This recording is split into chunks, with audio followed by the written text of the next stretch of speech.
Yeah. It's tough because even in my endeavors in writing, it's very difficult. Like for the past few years, I've been trying to figure out my formula, Yeah. the Santos formula. I got you. Right, when it comes to writing, short or long, anything. And I watch these videos on YouTube where they break down writing. And there's a guy named Mike Hill. Yeah. And he was an artist of visual, like a environmental artist for video games and movies. Yeah. Long ago, like 20 years ago. Okay. All right. So then the past few years, he's been releasing these very long form analysis, almost like TED Talky videos. Okay. About breaking down different subject matter in film. One of them is my favorite. And I think it's the one that got him the most famous, right? Yeah. Online, where he's breaking down Hollywood blockbusters and why they aren't, in his mind, considered art.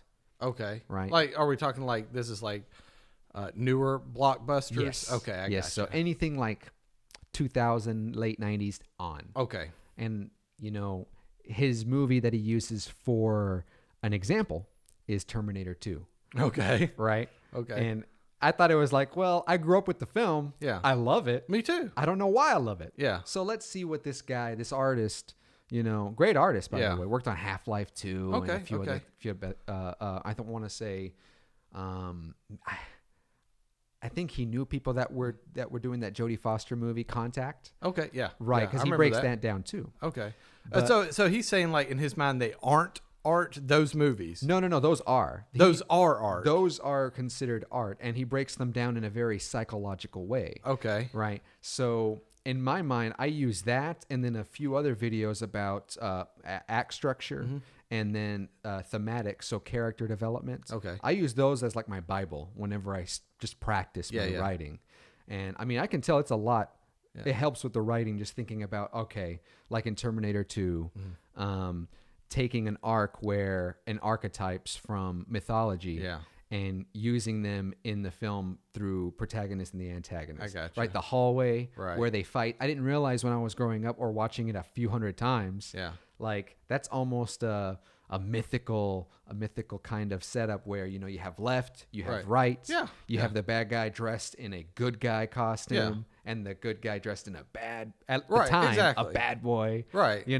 And then that happening 3 times. Oh, the first time, it being one way. The second time, it being another way. And then the third time, left and right. Right. That's where it ends. And then through the thematics and the character development, but like John Connor and the Terminator, they're 3 different people. So like in the first time, they're just meeting. Yeah. Second time, it's a transition. Okay. And then by the end, John Connor ends up growing up being the man he's supposed to be versus the beginning where he was just a kid. Okay. And then the Terminator ends up taking the role as this father figure. Right. Learning what humans are. I know now why you cry, and it's not something I cannot do. Realizing that there is more to human that he can ever offer. It's a very father and maternal type of thing. Same for Sarah Connor. And to me, I was like, I never picked up on any of this. Now is this a podcast that he's doing? This is almost like a TED Talk he's doing on, that, and he uses a few other films in contrast to show, the differences between thinking about those elements whenever it comes to plot structure, thinking about how showing and not telling through visual, how these characters can evolve versus now where I have to agree with them. I'm being told, or we're being told, I feel like this. Yeah. This is why you should care, audience. Right. And we really don't see those growth factors because 1, it's hard to think of in writing. Right. 2, you got to write fast if you want to create now. Yeah. Because there's so much competition and content out there. Yeah. And 3, you have to make it so it's under the budget constraints. You don't have 2 years to write a script. Right. Or like a year. Most of the time, it's like 6 weeks. Okay. And people have to write series. Right. It's crazy, dude. Well, I'd be interested in that because I love seeing, I guess that in a way like film theory. Absolutely. Like film story structure theory, that sort of thing. I mean, there's a lot of stuff, that you can see where it's like, what it means on a screen when a character moves from left to right, that they are good guy and the bad guys move or good guys moving from right to left, bad guys moving from left to right, that sort of thing, you know? So yeah, I love seeing that sort of thing. And, you know, I wonder how often that's, implemented in things. I try to think about those things when I'm watching films sometimes, or making a film as well.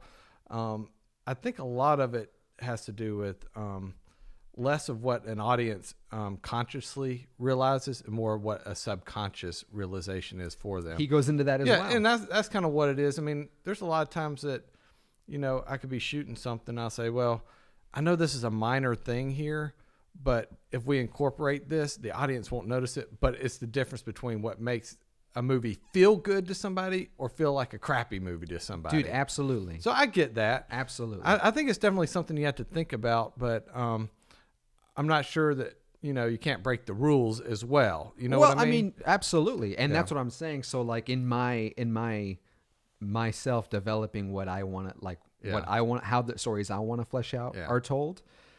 And that's why I'm trying to think about, well, that's not crappy. It's just this guy's style. Yeah. You know, like Paul W.S. Anderson. Yeah. That's his style. That is his style. Yeah. He's got and a he style. loves it. Yeah. You know, he did like the Resident Evil movies. Yeah. And, you know, what other, or the guy that did Day After Tomorrow and, you know, Independence Day. Right. The 2012. Yeah. Those are his kind of movies. Right. Very plot oriented. Yeah. Rather than human. Yeah. And that's cool. Well, you know, there's nothing wrong with that. Well, in film anyways, I mean, you got to think about the fact that you are telling a story through visual. You are not a book, so it's not, you're not just, you know, reading descriptions and stuff like that. It's a visual thing. So to me, the visual is the big part of it. I agree, but I can't contest because, I mean, I don't know, man. Like in video games and like in books, even though, like with books, I only just started reading as much as I have been ever in my whole life recently. Yeah. And I prefer reading rather than audiobooks just because then I'm kind of putting it in my own perspective. Okay. And then with video games, to me, it's different than watching someone play, you playing. Right. That experience is completely different. Right. And then to your point, watching movies, that in itself is a different experience. Yeah. So, I mean, I'm with you. It's visual, but for me, it's just like, well, what are you trying to say? Yeah. You know, what is it you're trying to say with this media? Right. You know, like I just watched Uncut Gems. Okay. You know, and Joker. Okay. Which I bought just by the way, if you want to catch it later, dude. Okay. It's so dope. 4K. Get out of town.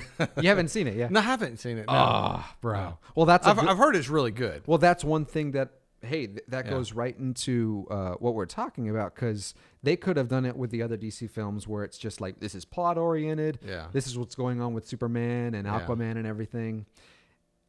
And that's it. Yeah. You know, but with the Joker film, what I like about it so much is that it looks beautiful. Yeah. Okay. No worries. Okay. It's written just so well from a plot structure, but it also has something to say about society at large. Okay. Yeah. You know, it tries to comment on cancel culture. Okay. On, you know, how we as people hear a piece of news and then go ahead and formulate ideas of what that news means to us. Yeah. So they got they took their own style on it. You know, they weren't trying to follow the rest of the, you know, DC movies. Yes. In that regard. Absolutely. But I'm learning that that's the kind of stories I like to see. Okay. Like with Midsommar. Have you seen that?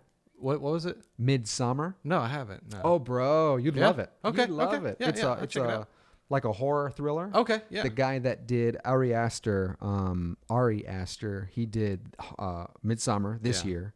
Last year, he did Hereditary. Right. And horror thriller. Yeah. Both of them. Okay. But if you watch both of them back to back, it's obvious what he's trying to say. There's religious themes. Right. There's culty themes. Yeah. Sexual themes, and then a big emphasis on substance abuse. Okay. And psychological mental health. Okay. So like his films and his writing go into that. Okay. You know, all of that, and then interweaves them into these in my mind, they're masterpieces. Wow. They're so good. Because they comment on so much rather than just being about a story. Right. It's about something a little closer to home. So would you say you view films as being or at least needing to be more art oriented over entertainment, or you think there's a balance, or you think entertainment over art? That's a good question. In my mind, you can do both. I agree. You can do both. I completely agree. Because, I mean, you can see an arty film right, and it not be entertaining. Right. You know what I mean? Now, and then vice versa. Yeah. Well, wasn't it Martin Scorsese that was just recently come under fire for saying something like Marvel films are not real cinema? It's bullshit. Right? Come on, buddy. So, I mean, see, to me, when I look at it, for the most part, even like Hollywood blockbusters, kind of going back to the original point about, you know, how much of it is considered real art. Okay.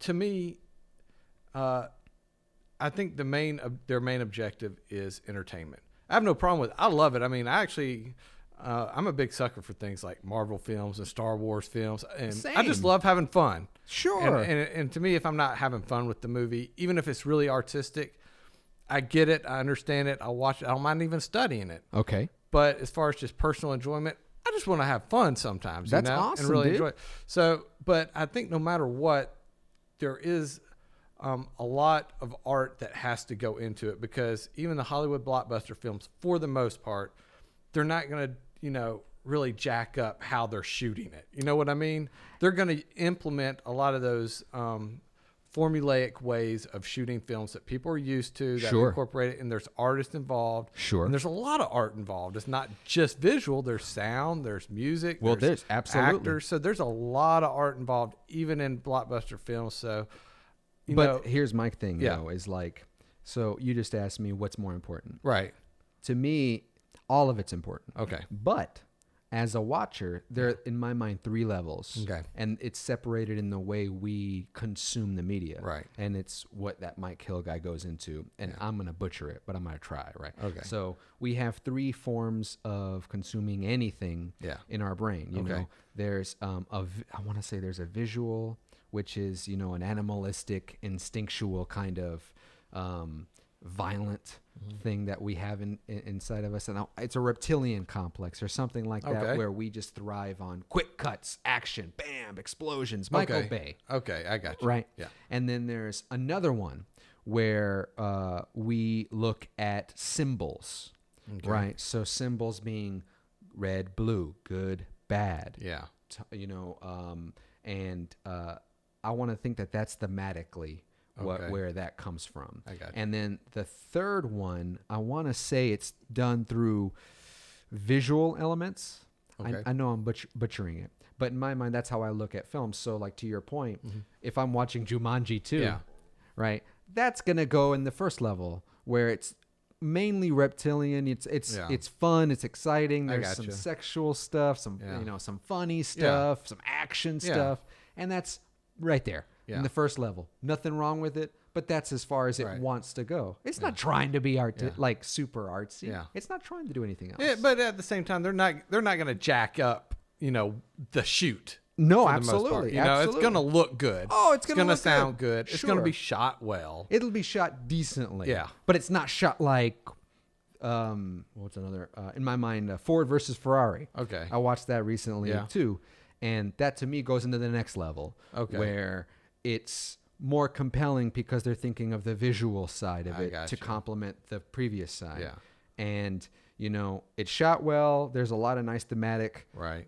human kind of moments, but it's not doing anything in my mind where it's Okay. going to be like, that to me is just an entertaining flick. But what you're saying is, like, at that second level, they're giving a lot of thought into lighting, camera angles, you know, a To beautiful complement- money shot Yes, kind of thing. to complement what's going on, I what's see. I being see what you're said. saying, So, yeah. like, if there's a moment where, you know, Christian Bale's character finds out that, you know, the company they're working for Ford, doesn't want him driving, Yeah. you know, for vanity, Okay. for just perception.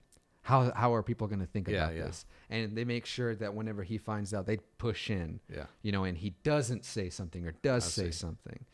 But that third level in my mind Yeah. is the Midsummer or I want to say Joker, but there's Knives Out. Yeah. Perfect representation Okay. of, in my mind, the 3. Okay. Where we have the visual, Yeah. we have the exciting, Yeah. the cuts and the violence, and the tension. Yeah. But then we have, in my mind, some subtle and some pretty overt thematic character development ideas in there. So like the protagonist is very human, and she's almost like us. The audience is in this character. Right. What would we do? We would do this. Okay. At first it'd be one thing, then another, because we're human. Yeah. But then it goes into culture. Okay. So how do we view each other in our culture? Like right now with the internet, everyone's going to be with knives out whenever something goes on. There's a witch hunt. So you're saying like that third level is almost like the something special, whether it's like it's saying something extra beyond the movie. Yeah. And those who look for it will find it. I see. If it's really good writing, it's going to be hard to find.